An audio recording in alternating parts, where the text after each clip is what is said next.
Eat the frog. अध्याय 18। काम को टुकड़ों में बांट लें। शुरुआत में आदत एक अदृश्य धागे जैसी होती है, लेकिन जब भी हम उस काम को दोहराते हैं तो हमें उसमें एक और रेशा जोड़कर धागे को मजबूत कर लेते हैं, और यह सिलसिला तब तक चलता रहता है जब तक कि आदत मोटी रस्सी बनकर हमें कसकर बांध नहीं लेती। हमारे विचारों और कर्मों को। Orison sweat modern. बड़े और महत्वपूर्ण कामों में टाल-मटोल करने की एक खास वजह यह है कि जब आप उन्हें पहली बार करने जाते हैं तो वे बहुत बड़े और डरावने दिखते हैं। इसके लिए आप तत्कालीन एक तकनीक का इस्तेमाल करते हैं, सलामी स्लाइस। बड़े काम को गौर से देखते हैं और हाल फिलहाल काम के बस एक ही टुकड़े को करने का संकल्प लेते हैं। यह वैसा ही है जैसा एक बार में सलामी रोल का एक टुकड़ा खाना या एक बार में हाथी का एक निवाला खाना।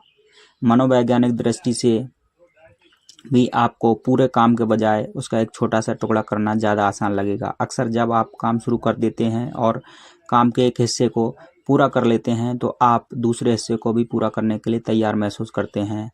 जल्द ही आप पाएंगे कि एक वक्त में एक हिस्सा का काम निपटा रहे हैं, और इससे पहले कि आपको पता चल जाए कि काम पूरा होने वाला है, काम पूरा करने की अनिवार्यता विकसित करें। याद रखें कि महत्वपूर्ण बात यह है कि आपके भीतर पूर्णता की आकांक्षा गहराई में मौजूद है। इसके अक्सर पूर्णता की अनिवार्यता भी कहा जाता है। इसका मतलब यह है कि जब आप कोई भी काम शुरू और पूरा करते हैं तो आप वास्तव में ज़्यादा खुश और शक्तिशाली महसूस करते हैं।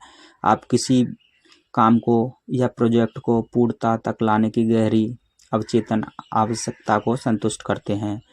पूर्णता का यह एहसास आपको अगला काम या प्रोजेक्ट शुरू करने और फिर उसे पूरे होने तक लगन से जुटे रहने के लिए प्रेरित करता है। जैसा कि पहले बताया जा चुका है, पूर्णता का यह काम आपके दिमाग में एंडोर्फिन्स को प्रभावित करता है, और पूरा किया जा चुका काम जितना बड़ा होगा आप उतना ही बेहतर और ज़्यादा खुश महसूस करेंगे। आप जितना बड़ा मेंढक निकलेंगे, शक्ति और ऊर्जा का स्तर उतना ही ज़बरदस्त सैलाब महसूस करेंगे। जब आप काम के किसी छोटे टुकड़े को शुरू और पूरा करते हैं तो आप दूसरे हिस्से को शुरू और पूरा करने के लिए प्रेरित महसूस करते हैं। फिर एक और आगे की तरफ उठने वाला हर कदम आपको ऊर्जा देता है। जल्द ही आप एक आंतरिक प्रेरणा से विकसित कर लेते हैं जो आपको लगन से काम कर और उसे पूरा करने के लिए प्रेरित करती है। यह पूर्णता आपको सफलता से जुड़ी हुई खुशी और संतुष्टि की महान भावना देती है। अपने कामों को स्विच चीज कर लें।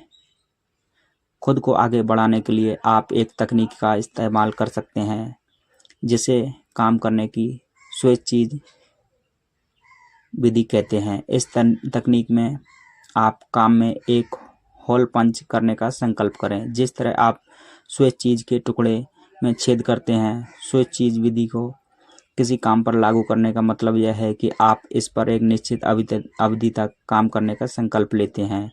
यह 5-10 मिनट जितनी कम अवधि भी हो सकती है। इसके बाद आप वह काम बंद कर देंगे, कोई दूसरी चीज़ करेंगे। आप अपने मेंढक का बस एक निवाला निकलेंगे और फिर आराम करेंगे या कोई दूसरा काम करेंगे। यह विधि भी सलामी स्लाइस विधि जितनी ही शक्तिशाली है। एक बार जब आप काम शुरू कर देंगे तो आप में गति का एहसास होगा और उपलब्धि की भावना भी आ जाती है। आप ऊर्जावान और उत्साही बन जाते हैं। आप काम पूरा होने तक उसे जारी रखते हैं और अपने भीतर उससे प्रेरित और उत्सुक हो जाते हैं। जब आप पहली बार कोई डरावना दिखने वाला कोई बड़ा काम करने जाएं तो आप उस पर सलामी स्लाइस का या स्विच चीज की विधि की कोशिश करनी चाहिए।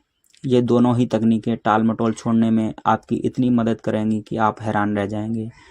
मेरे कई मित्र बेस्ट सेलिंग लेखक हैं। उन्होंने ऐसा कैसे किया? उन्होंने संकल्प किया था कि वे हर दिन एक पेज या एक पैराग्राफ तक लिखते रहेंगे जब तक कि पुस्तक पूरी ना हो जाए। आप भी ऐसा ही कर सकते हैं। हर सुबह एक मेंढक निगल लें।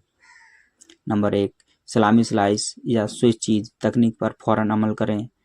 अगर आप किसी बड़े, जटिल या आयामी काम को टालते आ रहे हैं तो इन तकनीकों के सहारे उसे शुरू कर दें। नंबर 2, कर्म केंद्रित बने। उच्च प्रदर्शन करने वाले लोगों को एक आम गुण यह है कि जब वे कोई भी अच्छा विचार सुनते हैं तो उसे फौरन अमल करने लगते हैं। परिणाम यह होता है कि ज़्यादा सीखते हैं, ज़्यादा तेज़ी से सीखते हैं और ज़्यादा अच्छे परिणाम हासिल करते हैं। देर ना करें, आज ही आजमा कर देखें। धन्यवाद।